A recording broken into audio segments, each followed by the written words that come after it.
So this is the book I'm reading, Faces of Environmental Racism, Confronting Issues of Global Justice, edited by Laura Westra and Peter Wenz, and foreword by Eugene Hargrove.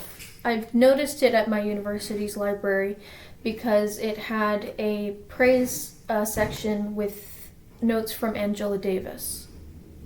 I found that compelling, and I wanted to know more. I'm going to be narrating my notes on the foreword and potentially introduction, but mostly the foreword. So the foreword is by Eugene Hargrove, and he talks about kind of the history of environmentalism and civil rights and how those issues weren't really intersected by activists. Like, they were intersected in their issues, but not really by the activists working together, in a sense. You know what I mean? Like, the issues were intersectional in nature, but for the longest time, activists of environmentalism and activists of civil rights didn't really work together, and he explains why.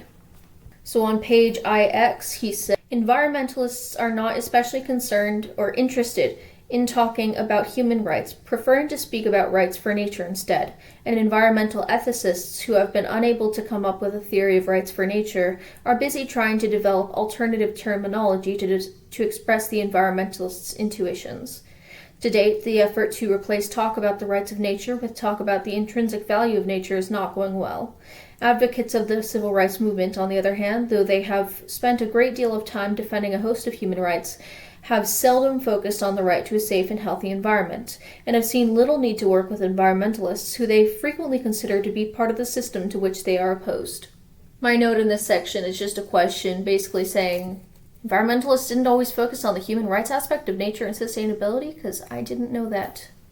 On the next page, page X, it's talking about people who supported environmentalism and kind of it's the history of the movement, like briefly. I found this part interesting. It is because environmentalists have such a brief history as an opposition group that they so often settle their disputes through compromise, clumsily giving away too much, as many critics claim. Civil rights advocates who have fought long and hard for their political victories are reluctant to become associated with a movement that characteristically resolves its battles by giving in. I find that interesting because I don't think I mentioned this before. This book was written, published actually, copyright in 1995. So it seems a lot of these citations are from the 1970s, 1980s, and early 1990s. But I find that a lot of them are still applicable today. So while I think environmental activists today are a lot more steadfast in their policy requests and kind of actions that they want to take, I find that when policy is implemented as far as environmental policy goes, it tends to be a lot more compromising.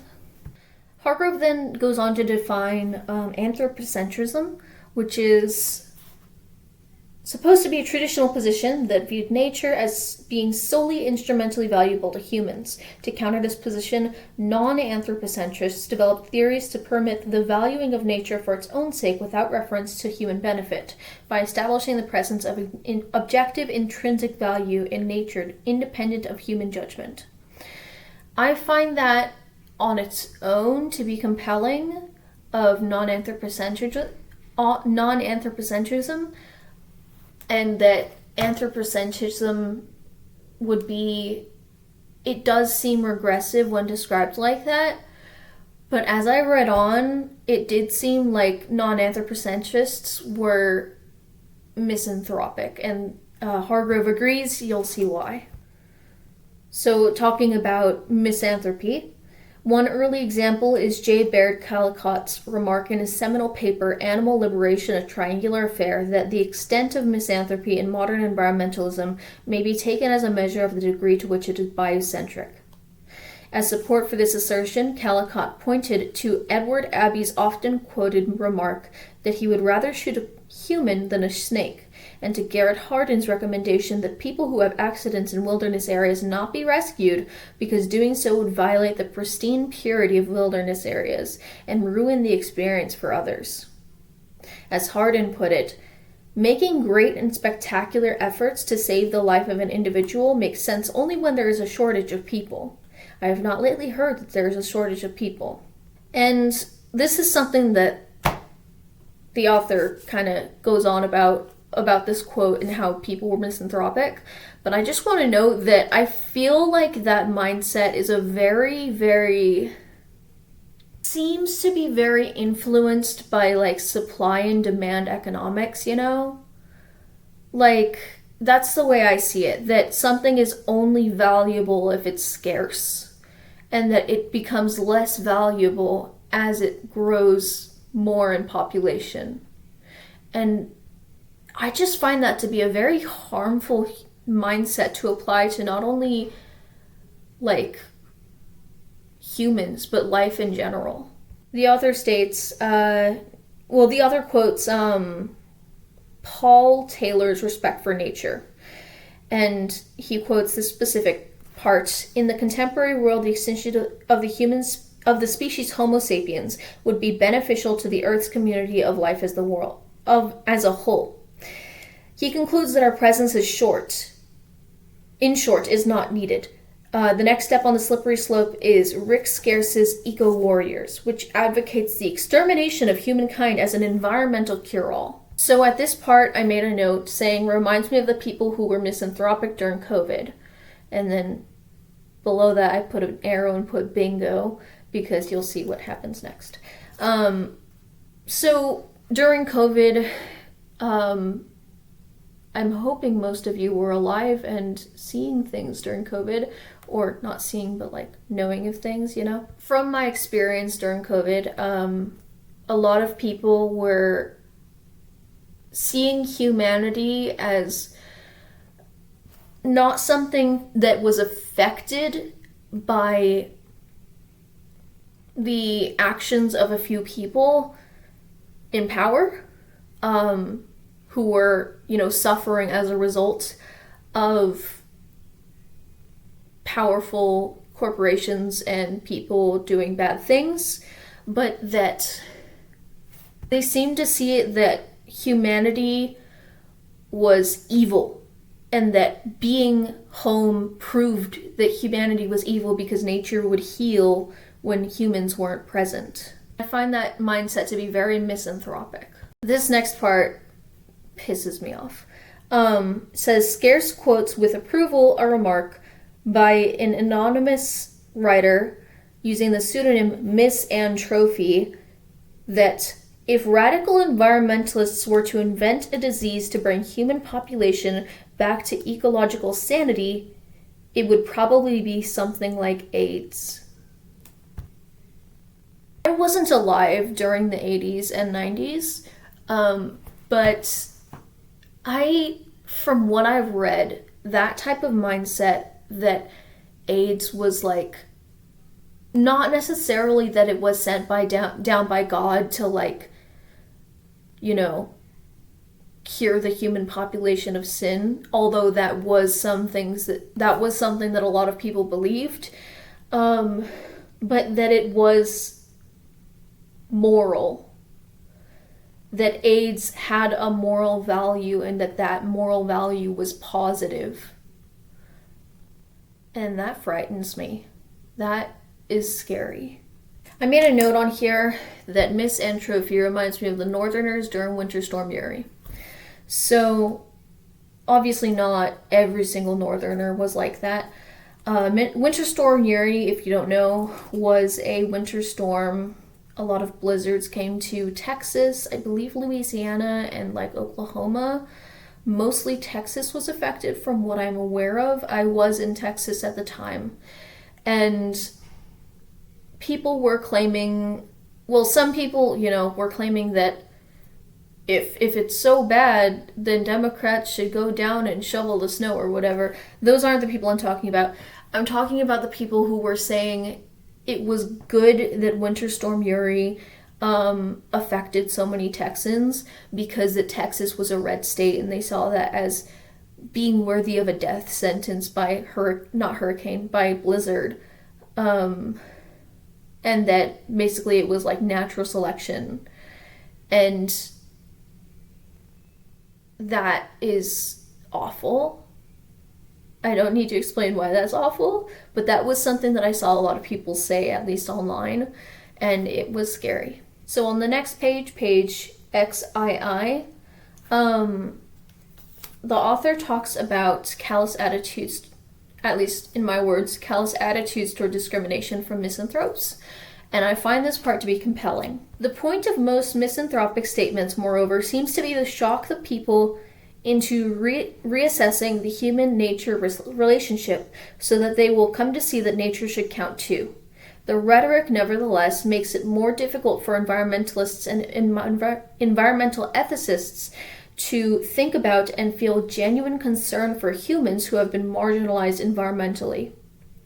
It is not that they are consciously discriminating against environmentally disadvantaged humans. They simply have formulated the problems they want to deal with in such a way that the environmental racism does not appear on their agenda. So he continues about how environmental ethics tends to stress good of the system or the whole over the individual, and how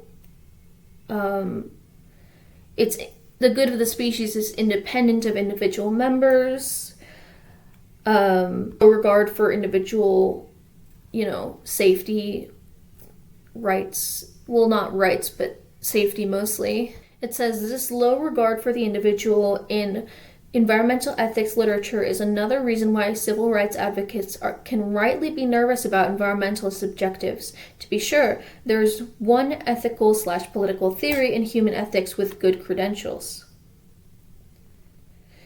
Plato's theory, which supports this conception of the relationship of individuals to the whole. In it, however, the good of the individual is always sacrificed for the good of the state. It is for this reason that Karl Popper long ago denounced Plato's ethics and politics as a form of fascism. Similar claims have been made about environmentalists and environmental ethicists, for example by the animal rights advocate Tom Reagan. The author talks about, I'll quote it, those individuals are fit to survive. Those that are not do not, yet their fate and that of the fit promotes the good of the whole. In accordance with human ethics, all humans are created equals. As persons, they have certain rights. The good of the whole is promoted by proper respect for those basic rights. So it goes in theory. Practice, however, is another matter. Under environmental racism, some humans are treated worse than others. They're forced to live under environmental conditions that the more powerful, perhaps the more fit, would not accept, and would never be required to accept. It is not enough to simply say that the disdain for the individual in environmental ethics will not be applied to humans, because the reality of environmental racism already says otherwise. This next part, this little blurb at the end of the foreword, is interesting because it gives it says something that we can now look back on and say, you did it, This book is an attempt to go beyond the usual disclaimer, to try to do something about a real problem. If it is successful, perhaps it will not only lead to new theory, but also to new practice. So, as far as new theory goes, I feel like a lot of environmentalists today are intersectional. Sorry, I mispronounced that at first. And they tend to be more focused on human rights than dismissing human rights in favor of the natural world. To be clear, my mindset isn't that human rights are more valuable than any other life or rights. Obviously, human rights and lives are valuable, And my perspective is that humans are human, so we should focus on, preserving ourselves, because we know that nature and stuff will survive without us. But we should survive and we should live, not only to mend the harm that we have caused, but also because we have a right to life, and we shouldn't, be subjected to corporations destroying that right in the sake of profit. So anyways, that ends the foreword. It goes on to the introduction. My first note on this chapter is this note right here. I'll quote the passage that I am noting on and then read my note. More recently, people have recognized that in the United States, poor people, African Americans, Hispanic Americans, and Native Americans suffer disproportionate exposure to environmental pollution. Because affected minorities are considerably poorer than average Americans, some people have argued that minorities experience disproportionate burdens due not to racism but to poverty alone. My note said, people just always said this, huh? So that note is in reference to people saying that classism is the main issue instead of racism. That has been a talking point, I guess, for a very long time. I have been alive since the early 2000s, so not very long.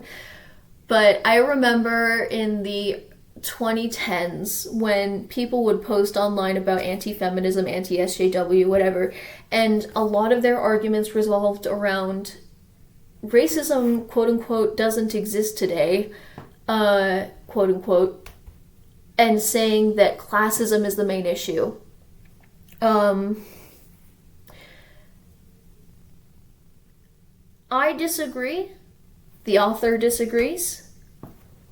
Let me read the next part. However, most studies that have investigated the relative influence of income and race on exposure to environmental toxins, including all 3 of the studies on national scope, conclude that race is a more influential factor.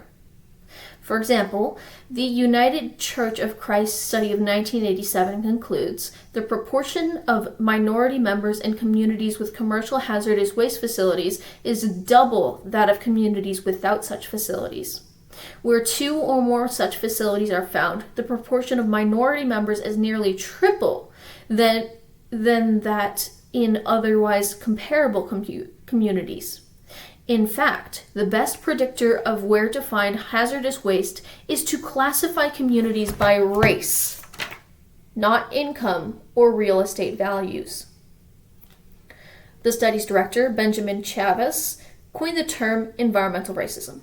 I was going to end the quote there, but the author continues, and I think this part is interesting and powerful as well.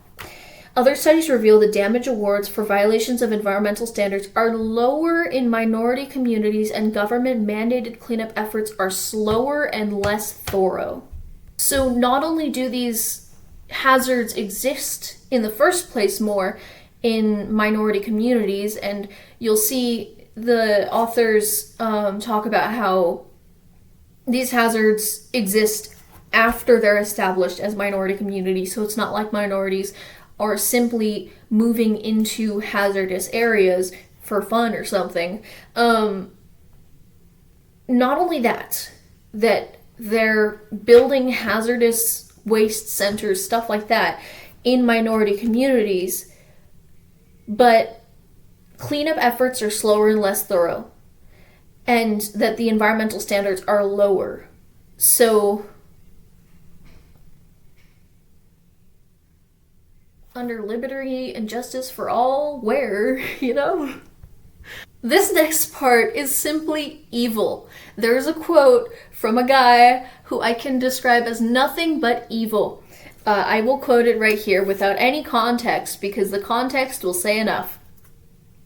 Well, the context of the quote itself. I'm reading the quote, and the quote provides the you get it. The measurement of the costs of health-impairing pollution depends on the foregone earnings from increased morbidity and mortality. From this point of view, a given amount of health-impairing pollution should be done in the country with the lowest cost, which will be the country with the lowest wages. I think the economic logic behind dumping a load of toxic waste in the lowest wage country is impeccable, and we should face up to that. That's a real quote from Lawrence Summers. Who's Lawrence Summers, you may ask? On December 12th, 1991, Lawrence Summers, chief economist of the World Bank, argued in a memo to colleagues that toxic pollution should be located in poorer countries. Chief economist of the World Bank was this fucking evil. That's crazy. They just let him do that. God.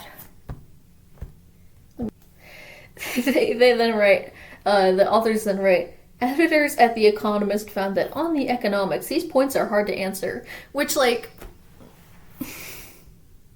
such a cop-out. In the way I'm reading it, at least, I feel like that's a cop-out from The Economist to, like, be like, I don't want to talk about that, you know? So the authors then, Westra and Wenz, then kind of connect that classism to racism, basically saying that poor countries are overwhelmingly non-white, so the fact that they're arguing to locate toxic waste to, quote, dump a load of toxic waste in the lowest wage country, when those low-wage countries are overwhelmingly non-white, like they're not diverse in the sense that there's an equal distribution of people. There's a lot of people of color, and they're saying we should dump the waste there. We should dump our poopy there. Like that, I agree with the author that is racist. So the authors then talk about how few people, I'll quote this, few people of influence today openly advocate racism, yet it persists, hidden behind several masks. These include community revenue enhancement, job opportunities, efficiency, urban planning, international balance of trade, third world development, and even environmental protection. The present volume attempts to unmask some of these strategies to reveal the faces of environmental racism. On the next page, the authors quote a sociologist named Robert Bullard to talk about the principles of environmental justice. So he summarizes, he gives 5 principles: to guarantee the right to environmental protection, to prevent harm before it occurs, to shift the burden of proof to polluters, to obviate proof of intent to discriminate, and to redress existing inequities. In the next chapter they go into detail on what that means. So the authors summarize what's to come in the next chapters. And they talk about a case in South Halifax. There's another chapter that talks about South Africa, so I got mixed up. South Halifax in Africville, Nova Scotia, Canada. Whites of South Halifax did not want in their backyards. They were human waste disposal pits, an infectious disease hospital, a trachoma hospital, an open city dump, an oil plant and storage complex, a fertilizer plant, 2 slaughterhouses, a coal handling facility, a tar factory, a tannery, and a shoe factory. So they were locally undesirable land uses, or LULUs. That's what they're called in this book. And so historical studies, it goes on to say, belies the claim that poor blacks are exposed to environmental hazards because being poor they move to already polluted areas where land is cheap. In this case, black people settled on perfectly clean land that was progressively polluted due to land use decisions of white political officials. There are a couple more examples that are summarized in the summary, but there's one specific one that I also want to bring up. And I assume I haven't gotten this far in the book yet, but I assume they'll go into more detail about it later in the book. But there's a part that I noted on because it talks about uranium enrichment facilities. And it says Louisiana Energy Services moves to build and operate uranium enrichment facility. They needed a geophysically appropriate site where the nearest communities would be supportive. It is no surprise that white middle-class communities would not welcome the proximity of nuclear materials and radiation. So LES sought an economically depressed area with high unemployment, poor rate of high school completion, and low per capita income. It found these conditions at Center Springs and Forest Grove, two African American settlements near Homer, Louisiana. Daniel Wigley and Kristen Schroeder-Frechette argue that, contrary to Kantian requirements, people in these communities were treated by LES merely as a means to the ends of others, that is, communities of richer, more powerful, better educated people who wanted to avoid the burdens of hazardous radioactive facilities or wastes in their own neighborhoods. Therefore, they conclude, allegedly maximizing the overall good cannot justify the uncompensated, avoidable inequities resulting from the LES plant.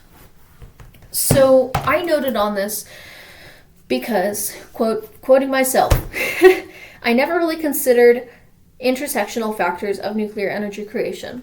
So I've always heard of nuclear energy creation being a very sustainable method, not in the sense that it is renewable, because as far as I'm aware, it's not renewable, but it is very efficient. And so I was always under the impression that it was the best energy form, but I never really considered the ethics of putting uranium enrichment facilities in areas, because I always just assumed there would be land that was just, not used. But as far as I know now, there is no land that isn't in use. Everybody needs to live somewhere. Not only that, but also most land is either private property, public property. It's property that people have laid claim to. And so to add a uranium enrichment facility, you always have the risk of encroaching on somebody's community. And so while I am still in favor of uranium, energy, as far as my knowledge goes, it's, still sustainable, but it needs a lot more consideration and thought. I'd also like to note the very current events factor of this, which is AI. AI doesn't really have much to do with nuclear energy. I'm talking about that, the Kantian requirements thing. That people in these communities were treated by LES merely as means to the ends of others. So I watched this news video from, I believe it was More Perfect Union, where they went to a woman's house. She lived under 400 yards from an AI data center. I think it was Meta. And that AI data center was affecting her quality of life. Her and her husband couldn't live well, despite living there before the facility was built.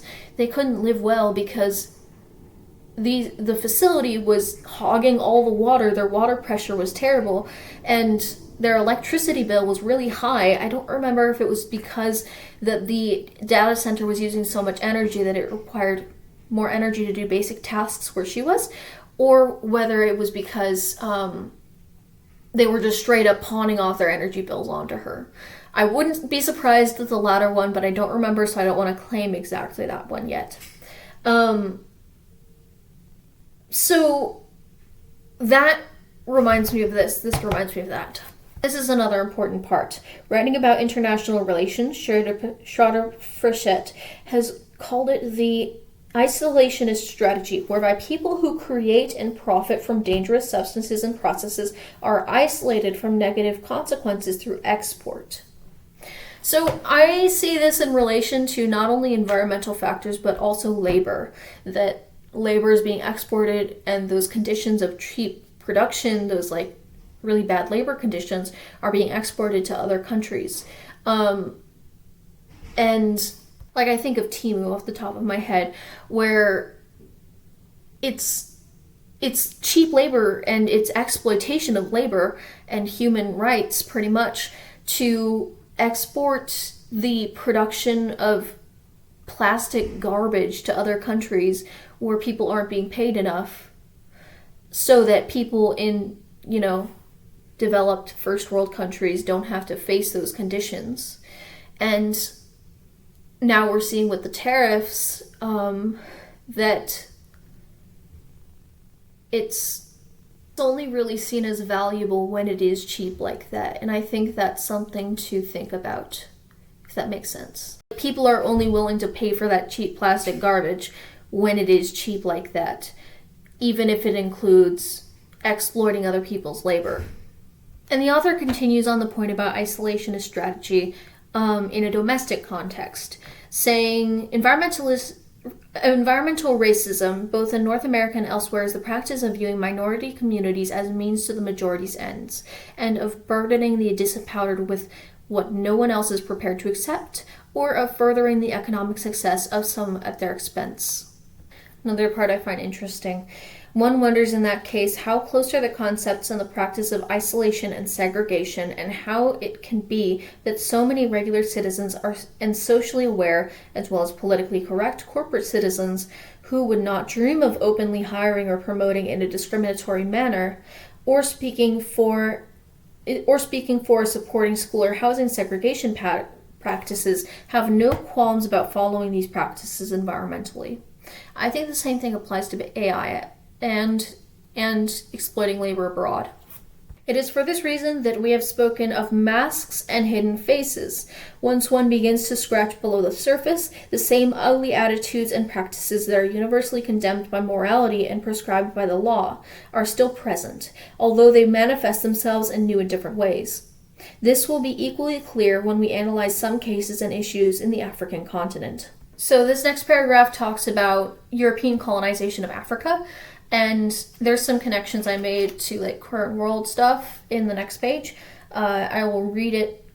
European powers disrupted traditional patterns of social and economic life when they imposed production for export, for example, by establishing coffee plantations and cattle ranches. Such production degraded ecosystems and left people dependent on imports for vital needs. The loss of security in traditional ways of life led to population increases that continue today. So I talked about Nestle and baby formula and water bottles in countries that Nestle, imperialized pretty much, that were colonized by European powers, and how, if I recall correctly, Nestle made factories there, I believe, and they got the local women who were, mothers to be dependent on baby formula and water bottles or bottled water for their children, so that they would have to keep buying from American corporations. This next part I will also quote in full because I think it's very crucial to understand. In the process of finally relinquishing political control in Africa, colonial powers established states on the Western model. Political power is given to African elites who desire the same imports from industrial countries as did their colonial forebears. So ecologically degrading, economically servile, and socially disruptive production for export countries. Because the needs of so many people are not met by this system, revolt is a constant danger. So elites maintain large armies, import modern weapons, and employ great violence. That is definitely really important. That reminds me of, I feel like that's what they're trying to do with Israel and Palestine. Obviously, it is being colonized, but I feel like that's their next steps that they're going to try and employ if, things don't go as they originally planned. The next paragraph talks about how Europe imposed arbitrary borders on Africa and prevented native people from Africa from, doing their trade routes and stuff that were, have been there for millennia. And I noted that that was similarly employed in North America. If you read, I believe it's either A People's History of the United States by Howard Zinn, or an Indigenous People's History of the United States by Roxanne Dunbar Ortiz, that talks about trade routes. It might have been the latter one that talks about the trade routes before Columbus arrived and they all, put a bunch of arbitrary lines on America. So it goes on to say, worse than this European model of a state, an organization claiming to determine how violence is used in society is more centralized than is functional in the Somali context. I believe that's the same in Native America versus European colonization of America. It continues, where decentralized control worked for centuries. The result, again, is military violence, which is less in the north, former British Somaliland. Their traditional centers of consensus-building political power were not eradicated completely. Cultural imperialism is thus a form of cultural pollution that leads to violence, environmental pollution, and death. So this next part talks about overpopulation, and I don't see overpopulation as a talking point as much as it used to be, but I still do see it being talked about a little bit. And the authors talk about why that's a racist talking point, and I agree. I made a note saying thank you for making that point. Western and Northern concern over population increases in developing countries is one of the most insidious masks of environmental racism because it reflects genuine environmental concern. Yet few in the industrial world recognize that modest population increases in their own countries. The United States population is projected to be 392 million in the year 2050, have greater environmental impact than do larger increases elsewhere. Industrial ways of life are so environmentally destructive that one person in the United States may consume more resources and produce more pollution in a lifetime than 50 people in some parts of Africa. Racism lurks in self-righteous calls for population limits for Africans, while high-tech infertility cures abound for Americans. So I'll stop my summary notes and overview right there for now. I'll go on to part 1, chapter 1, and that'll be Decision Making by Robert Bullard.